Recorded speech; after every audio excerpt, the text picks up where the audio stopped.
Be'ezrat Hashem Yitbarach, le shiur sera dit pour la Refoua Sheleva de Kochava Bat Dona, Betoch Kol Cholei Amo Israël, ainsi que tous les malades d'Am Israël.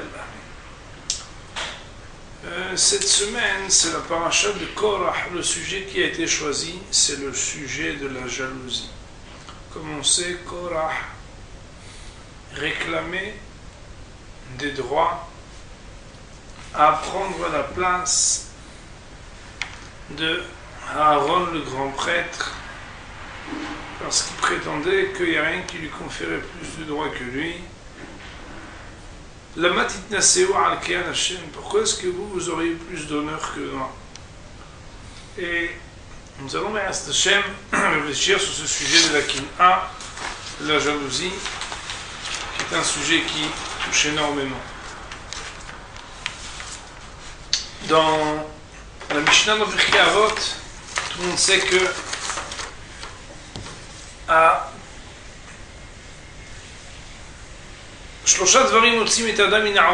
il y a trois choses qui font sortir l'homme de ce monde. Kin'a, la jalousie en premier, Ata'ava, le désir, Ve'akavod et les honneurs.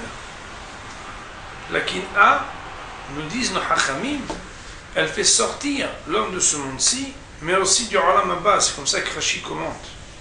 Ça veut dire qu'un homme, il perd les deux shulchanot, les deux tables.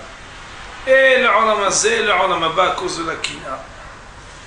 Et le Malbim d'expliquer que non seulement eh bien, la Kin'a, la jalousie, elle va faire que l'homme, il va être Nechal, il va être mangé et rongé, mais plus que ça, le verset nous dit dans les proverbes, Urkar atzamot kin'a. La kin'a, elle va même attaquer l'os de l'homme, pas seulement sa chair, mais même ses os, pour signifier combien elle pénètre au plus profond de l'homme pour l'abîmer. Pourtant, la kin'a, c'est une des choses qui est la plus grande motivation de l'homme, qui lui donne des possibilités de travailler le jour et la nuit. Par jalousie, on peut devenir capable de ce qu'on n'aurait jamais imaginé être possible. Pourquoi? Parce que par la jalousie, on peut arriver à découvrir des forces très profondes. Cependant, la jalousie, dans la plupart des cas, eh bien, elle va engendrer et amener aux plus grandes tristesses et aux sentiments les pires, lorsque quelqu'un, il va désirer ce que l'autre va avoir, il va en être jaloux. Barminan, quand il n'obtient pas ce qu'il veut, il pourrait, Chas v'Shalom, mourir de désespoir. Alors, on va se baser sur un sefer qui s'appelle Mesilat Na'aleh, qui est un commentaire sur le livre de Mesilat Yesharim du Rav Mendelboim, qui est pas très loin de chez nous, et Yerushalayim, ici, à la Yeshiva de Presbourg, qui enseigne. Et on va, Be'ezrat Hashem, étudier deux choses. Premièrement, quelles sont, en 3 points, les raisons qui poussent l'homme, qui amène l'homme à jalouser, et dans un deuxième temps, quelles sont les directions à prendre pour transformer cette jalousie en quelque chose de positif. Stam, il faut savoir qu'avant de travailler sur une mida, sur une qualité ou un défaut, eh bien, on rappelle très souvent cela ensemble, c'est qu'une mida, en hébreu, elle n'est pas positive ou négative, elle est mida. Elle dépend de la mesure. Ça veut dire qu'il existe presque dans tous les cas une mida qui, dans certaines situations, peut être une qualité. Alors, il faut juste savoir que, avant que de parler de la jalousie à proscrire, la mauvaise jalousie, il faut citer un verset qui dit Kinat sofriim tarbe chokhma. Lorsque on jalouse, sofrim, cela veut dire les hommes pieux, les étudiants de Torah, cela va tarbeh chokhma, multiplier la sagesse. Pourquoi? Eh bien tout simplement, la plupart du temps, on doit faire un distinguo entre d'un côté la kin'a, des choses qui sont d'ordre de la gashmiyut, et de l'autre, ce qui est la kin'a de l'ordre de la ruhniyut. Gashmiyut, cela veut dire le matériel, ruhniyut, cela veut dire le spirituel. Lorsque ce que je convoite, ce que je désire chez l'autre, c'est quelque chose de spirituel, cela sera positif, alors que ce qui est jalousé chez l'autre de matériel amènera des choses négatives. Pourquoi c'est comme ça? Tout simplement, quand quelqu'un, véritablement son désir, c'est d'accéder à une qualité ou à quelque chose de spirituel comme l'autre, eh bien il faut savoir que mon but, c'est pas que lui ne l'ait pas et que moi je l'ai, mais que tous les deux nous puissions avoir telle ou telle qualité. Quand quelqu'un il est Talmid Hacham et que je désire la Talmid Hacham, la jalousie positive dont on parle ici, c'est pas quand j'aimerais Talmid Hacham à sa place et lui qu'il ne le soit pas, parce que ça c'est une recherche de kavod. Ça c'est pas quelque chose qui est un sentiment positif. La kin'a dont on parle quand on dit kin'a sofrim tarbeh chokhma, c'est de se dire moi aussi j'aurais aimé être Talmid Hacham, mais pas à sa place. Cela veut dire que quand on souhaite avoir soi aussi quelque chose de spirituel, d'être anav comme quelqu'un, d'être humble, d'être longanim, d'être Baal Hesed comme quelqu'un qu'on n'y arrive pas, eh bien, le désirer, si ce que l'on cherche, c'est uniquement la qualité morale, ou bien le niveau de ruhniyut, de spiritualité qu'on peut voir chez l'autre, elle ne pourra amener cette jalousie, cette kin'a sofrim tarbeh chokhma, que du positif. La kin'a qui est négative, c'est lorsque soit l'on désire quelque chose qui n'est pas d'ordre spirituel, soit que ce soit habillé, soi-disant qu'on désire être comme telle ou telle personne spirituellement, mais qu'en réalité on ne le veut pas pour avoir la qualité en soi, pour grandir dans la avodat Hashem, dans le service de Dieu, mais uniquement pour avoir des honneurs, pour avoir quelque chose qui, quelque part, va retomber sur les pattes matérielles ou bien sur les pattes du kavod. Le Mesilat Yesharim, que l'on va citer, nous donne la première raison pour laquelle on peut être touché par la jalousie.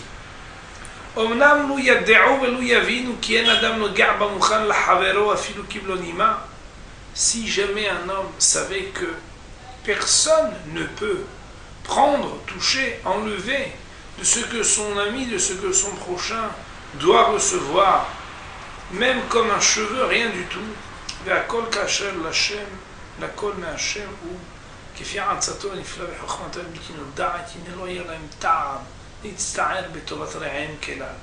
si jamais on savait combien, dans sa sagesse infinie, de manière très méticuleuse et mesurée, Akadosh Baruch Hu donne à chacun ce dont il veut le doter et lui donner, alors on n'aurait pas de douleur à voir les bontés qui sont dispensées et données à notre prochain. De là, le Rav de nous expliquer que, comme on le sait, le Talmud dans le traité de Moed Katan le dit, il y a des choses qui dépendent du mazal. Je vous renvoie à un chiour entier qu'on a dit sur le mazal. Là-bas, on a expliqué cette camarade de Moed Katan. Mais il est marqué, par exemple, qu'il y a des choses, trois choses. Hayeb ne muzone, la vie, donc la durée de vie. Bene, qu'on ait ou non des enfants, maisonné, que l'on ait ou non une bonne parnassa. Ça ne dépend pas du srout, du mérite, c'est-à-dire des bonnes actions de l'homme, mais bemazalat aliyamilta, ça dépend du mazal. Bien entendu, les Tosafot, Bamakom, là-bas dans la Gemara, nous ramène le traité de Shabbat, qui est à la fin du Talmud de Shabbat. Il est marqué là-bas, En Mazal Israël, qu'il n'y a pas de mazal et que tout va dépendre du mérite des tfilot. Mais ce n'est pas notre propos ici que de parler de cette contradiction et de l'explication. Il n'en reste pas moins que il y a des choses qui dépendent du mazal. Nos maîtres nous expliquent que le mot mazal, il vient du mot nozel. Cela veut dire quelque chose qui coule du haut vers le bas. Autrement dit, il existe une distribution des cartes comme dans un jeu où quelqu'un a le roi, quelqu'un a le valet, quelqu'un a le 10, quelqu'un a le 8, quelqu'un a le 2, quelqu'un a l'as. Et Akadosh Baruch Hu, par ce qu'on appelle Mazal Elyon, va savoir une répartition qui va faire que chacun, il va s'occuper de chacun d'entre nous de manière très pointilleuse pour lui donner quelque chose de spécial qui ne dépend pas, pour ceux dont on parle ici, certains sujets, que l'on soit méritant ou non.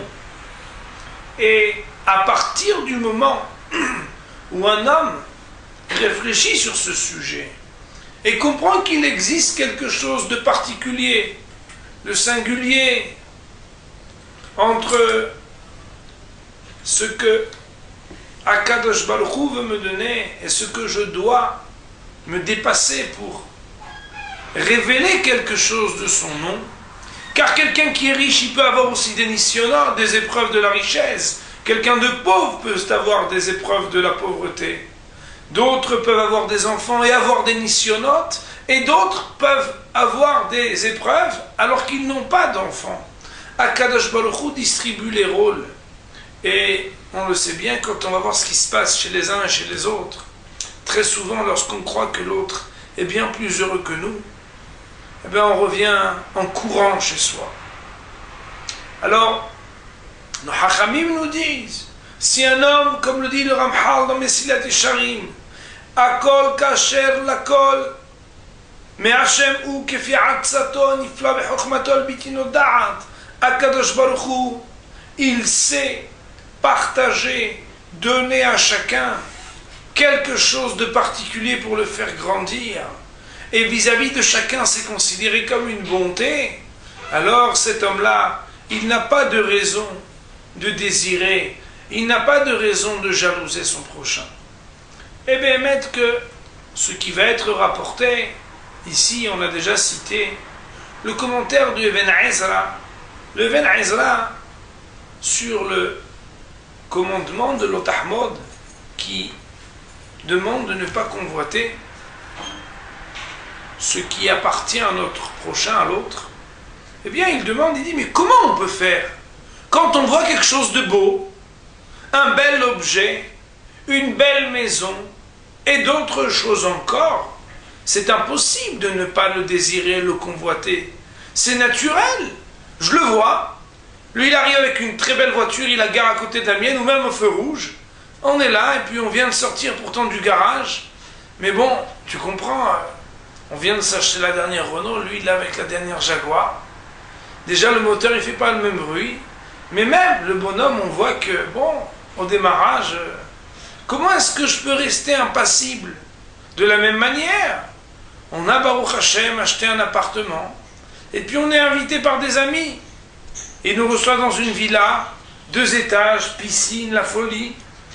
Est-ce que l'on peut maîtriser ces sentiments et ne pas convoiter, ne pas jalouser le bien d'autrui? C'est naturel, demande le Even Ezra. Même si, vous imaginez bien, le Even Ezra ne parle ni de la Jaguar, ni de la villa. Mais il parle en général. Comment Akadosh Baruch Hu peut-il nous prescrire et nous proscrire l'Otahmod, ne pas convoiter?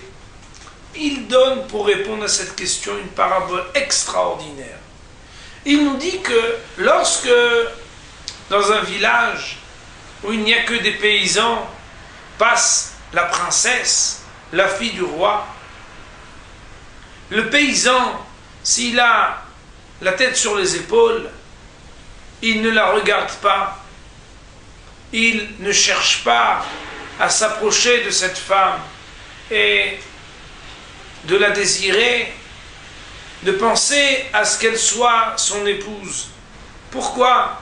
Eh bien, tout simplement parce qu'il sait bien qu'elle est bien loin de lui, Elle n'a rien à voir avec lui. Elle a grandi dans un autre monde avec d'autres moyens. Et puis lui, qu'est-ce qu'il va lui offrir?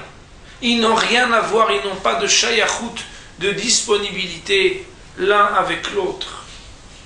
Nous dit le Even Ezra, Kacha, de la même manière, chaque personne qui réfléchit un petit peu devra savoir que l'argent de l'autre, la femme de l'autre, la maison de l'autre ressemble à cette princesse lorsque nous sommes nous-mêmes comme ce paysan. Il ne sera absolument pas question de regarder, de penser avoir quelque chose de disposé, de disponible avec quelque chose qui est loin de nous. Faisons le lien avec cette Gemara qui nous dit qu'il y a des choses qui dépendent du mazal. C'est-à-dire qu'il y a un lien où moi j'ai un conduit, un espèce de tuyau où Akadosh Baruch Hu m'apporte ce dont j'ai besoin. Je ne me préoccupe pas de regarder, de penser avoir quelque chose de lié à ce qui revient à l'autre, parce que chacun, il est comme un fils dont le père exprime manifestement ses sentiments d'amour pour lui, et chacun peut savoir combien ce qu'il reçoit, c'est justement ce qui lui revient. C'est la raison pour laquelle Akadosh Baruch Hu peut dire le Tahmad, parce que avant même que ces sentiments s'imprègnent et investissent l'homme, il doit savoir ne pas regarder. Et comment regarder des choses qui n'ont rien à voir avec ce qui lui revient à lui? D'après ce premier point, il en ressort que quelque part, la kin'a, la première chose qui amène à la kin'a, à la jalousie, c'est un manque de émouna.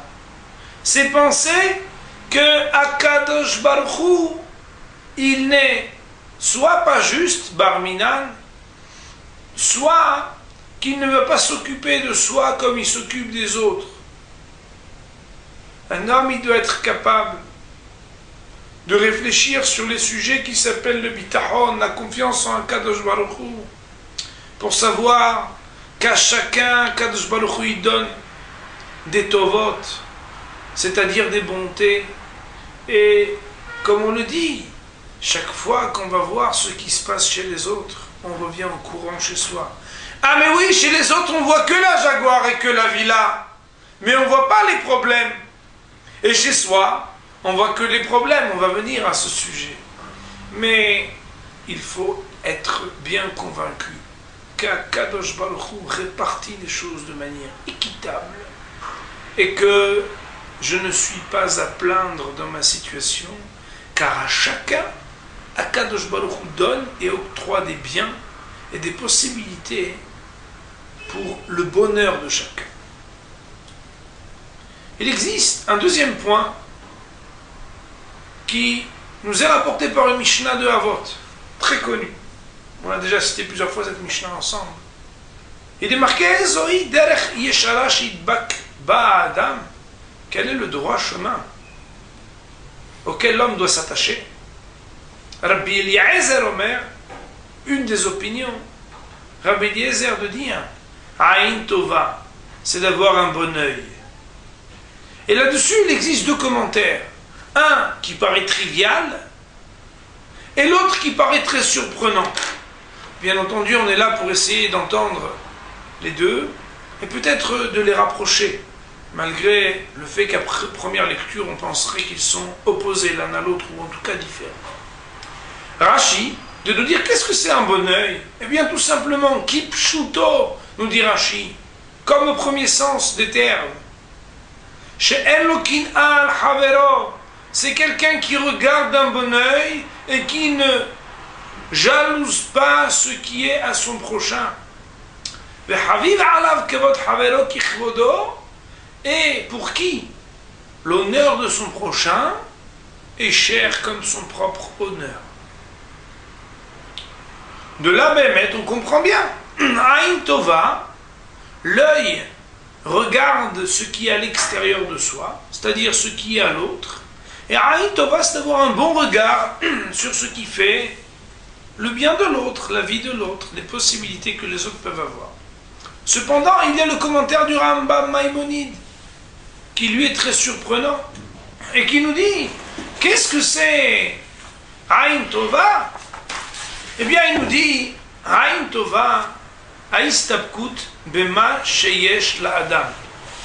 C'est le fait d'arriver à se suffire de ce que l'on a. Et le Rambam de nous dire, et c'est le contraire d'un mauvais œil qui minimise, qui regarde pour amoindrir à ses propres yeux ce qu'il possède et qui va toujours lui faire demander toujours plus. C'est, on pourrait dire, le fait d'être toujours insatisfait. A priori, on ne comprend pas. Peut-être on va juste tirer un peu la parole. A priori, on ne comprend pas, car voilà que de l'expression Aïn Tova, on a l'impression que l'œil, avoir un bon œil, c'est toujours porté vers l'extérieur, comme d'ailleurs le commentaire de Rashi. Or, ici, d'après le Rambam, avoir un bon œil ou non, ça concerne la manière avec laquelle l'homme va regarder ses propres possessions, ses propres possibilités. On n'a pas besoin de dire Aïn Tova pour ça. Le Rav Aaron Kotler explique les choses de manière un peu plus fine et va faire se rapprocher les opinions de Rashi, le commentaire de Rashi et celui du Rambam Maïmonide sur ce sujet, en expliquant la chose suivante, Rabotai. C'est que un homme, la manière avec laquelle il regarde ce qu'il a, va changer, modifier, conditionner le regard qu'il peut porter sur ce que peuvent avoir les autres. Un homme qui est satisfait, heureux de ce qu'il possède, n'aura pas de jalousie et portera pour ce qui est la possession d'autrui un regard positif, un Aïn Tova. Alors que celui qui n'est pas satisfait de ce qu'il a pourra à chaque occasion, à chaque feu rouge, voir des jaguars partout et se dire purée, celle-là elle est pas mal cette voiture, hein. Et celle-là aussi, mais la sienne il ne la verra jamais. Chaque fois qu'il entre dans une maison, ah c'est bien décoré, ah vous avez un grand salon, ah la cuisine est pas mal. Dénigrant ce qu'il possède, déconsidérant et insatisfait de ce qu'il a, partout où il va, il a un mauvais regard. Autrement dit, Rashi et le Rambam viennent dire la même chose, sauf que le Rambam vient nous parler d'une étape préalable. C'est que la cause même de ce qui conditionne ton regard sur ce que possède l'autre, c'est en fait la manière avec laquelle tu sais considérer, apprécier ce que tu peux avoir ou non. Et en réalité, cela veut dire que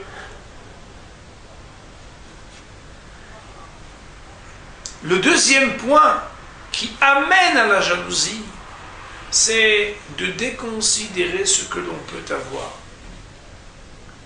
Cela voudrait dire que, en réfléchissant sur ce que j'ai de positif, sur ce que Akadosh Baruch Hu, à moi aussi, m'a donné des bonnes choses, eh bien, on pourra regarder d'un autre œil, d'un bon œil Aïn Tova, sans jalouser le bien de l'autre.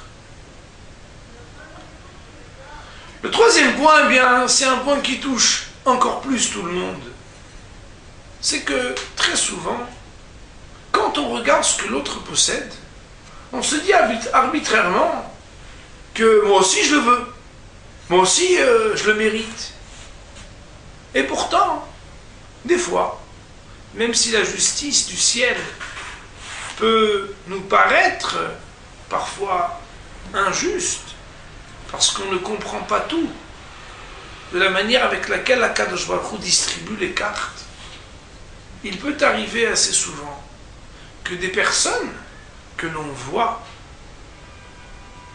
et qui ont certaines possibilités, certaines facilités, eh bien, puissent être plus méritants que nous-mêmes. Et que la jalousie, c'est d'établir comme axiome de base que je mérite pas moins que lui, quel qu'il soit, quelles que soient ses qualités, son quotidien, le travail intérieur et le travail qu'il réalise dans sa vie. Et donc, on parle ici bien sûr d'un péché de gava, d'orgueil, de vanité, où la personne pense d'elle-même que moi, je mériterais d'avoir ceci. Je vois une voiture, je vois un bien, je vois une famille, moi aussi je le mériterais, j'en suis jaloux. Eh bien, être jaloux, cela peut aussi venir du fait de croire qu'on mérite toujours ce que tous les autres peuvent avoir. Mais chaque fois que tu vois quelque chose de bien chez l'autre, tu crois que tu le mériterais toi aussi? Mais pour qui tu te prends? La gava, elle nous fait croire que on pourrait mériter tout ce que tout le monde peut avoir et que Akadosh Baruch Hu, il a dû se tromper, tu sais, on habite juste à côté. C'est la maison d'à côté. Mistama, a priori, il a voulu donner la Jaguar ici, mais on a dû envoyer, mais à un numéro près, c'est le même immeuble, c'est Diran 5, l'appartement 5, et lui c'est l'appartement 4. Mais moi je le mérite. Si tu penses que d'autres peuvent mériter des choses, même que toi tu ne mérites pas, bah t'es pas jaloux. Tu es capable de comprendre qu'il y a des gens qui peuvent être plus vertueux, plus capables, plus méritants que toi. Bien entendu, le gars de Vilna dans l'Even Shelema, lorsqu'il évoque le sujet de la kina, de la jalousie, il dit que quand quelqu'un est tellement vertueux, tzaddik, juste, merveilleux, et il a la beracha, on l'accepte plus facilement. Mais lorsque c'est un Racha Merusha, qui est Racha Vetovlo, un impie qui réussit, la classe, l'argent, les facilités, la belle maison, et qu'à côté on a un tzaddik, Vera'lo, un petit tzaddik qui étudie la Torah, gentil, qui travaille les midot, et qui pourtant n'a pas les mêmes facilités, là les choses sont beaucoup plus dures. Il faut savoir que cette question-là, cette préoccupation, fut celle de mon cher Rabbeinu. La fameuse énigme qui n'a pas pu être répondue par Akadosh Baruch Hu, si ce n'est que tu verras ma nuque, mais tu ne pourras pas voir ma face.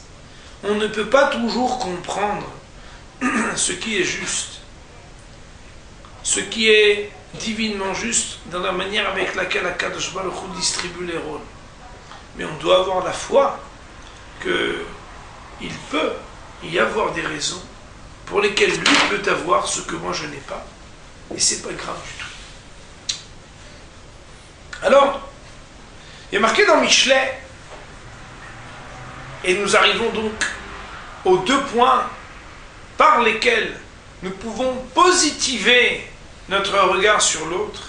Bien, il y a un verset qui dit Nefesh beracha tedusha, une âme de bénédiction. Tedusha, on pourrait dire, sera béni. Tedusha, littéralement, ça veut dire pour être gracié. Et le Gaon de Vilna explique que lorsque quelqu'un bénit tout le monde, mevarech lekol adam, comment ça va, Hashem mevarech otra, oui, comme les grands-mères. En Afrique du Nord, elles avaient toujours des mots dans la bouche, des petites expressions comme ça, où il n'y avait que la bracha dans la bouche tout le temps. Eh bien, ces gens-là, puisqu'ils amènent la simha aux autres, ils vont avoir pour eux aussi la bénédiction. Comme si, kemin panim el panim, comme si par réciprocité, ou plus justement, mida keneged mida, Akadosh Baruch Hu va réjouir ceux qui réjouissent ses enfants. Et permettre que cela met en face les responsabilités d'un homme, où lorsqu'il voit que quelqu'un a des moyens, il peut avoir deux réactions. Soit il est très heureux pour l'autre, Bémet, ça me fait plaisir. Et il lui dit, Hashem Varech Otra, que la carotte, je suis très content pour toi. Ou bien, il va avoir une réaction opposée, une jalousie. D'ailleurs, on le voit tout de suite, vous savez, c'est que quand vous lui dites quelque chose, ou quand vous lui montrez quelque chose de nouveau, il dit, ouais, il est nul ton truc. Alors qu'il est tout neuf, flambant neuf, c'est le dernier modèle. Qu'est-ce qu'il a à redire? Vous pensez qu'il est très heureux pour vous? S'il dit, ouais, il est nul, j'ai vu qu'il y avait tel et tel défaut. Ce quoi, hahilul vazilzul, jaloux, fou jaloux. Un homme, il peut avoir deux réactions, soit de bénir, soit par minan, de poser un mauvais œil. Et le Rav ici nous cite le Maharal qui dit le mauvais œil, il émane et il est lui-même incarné par ceux qui ont la jalousie. Autrement dit, ils regardent tout ce qu'ils voient autour d'eux d'un regard comme ça, méchant, mauvais, à ne pas dire des choses positives. Alors, ici, il y a un principe qui nous est proposé, qu'il faudra expérimenter. Un conseil. On nous dit, quand quelqu'un te présente quelque chose de bon, efforce-toi de tout de suite dire quelque chose de positif.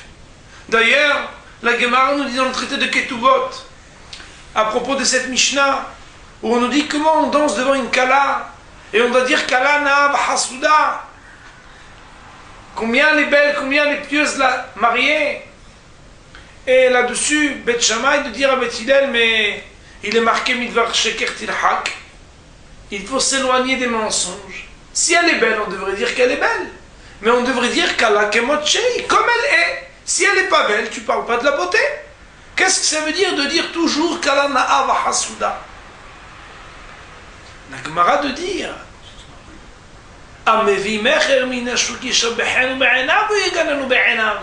lorsque quelqu'un revient heureux d'avoir trouvé quelque chose qui lui convienne, est-ce qu'on doit lui dire que c'est bien ou que c'est mal?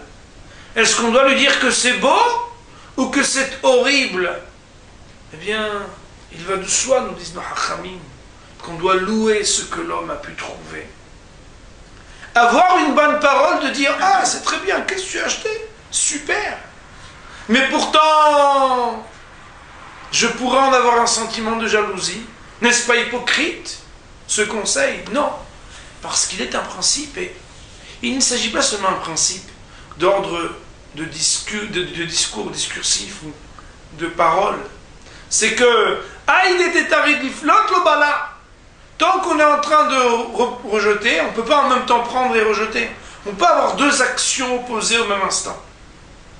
Et alors, le fait de dire quelque chose de positif, au moment où j'ai pu, à ce même instant, commencer à exprimer, penser, avoir des sentiments de jalousie, ça peut, Bezrat Hashem, bonifier, améliorer, et empêcher même qu'ensuite, j'ai un regard jaloux, un sentiment de jalousie pour l'autre.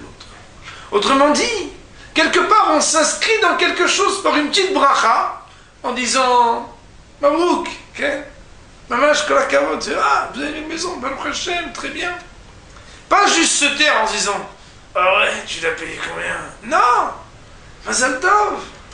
Arriver à faire comme si on n'avait aucun sentiment de jalousie pour s'inscrire dans un comportement auquel on aurait voulu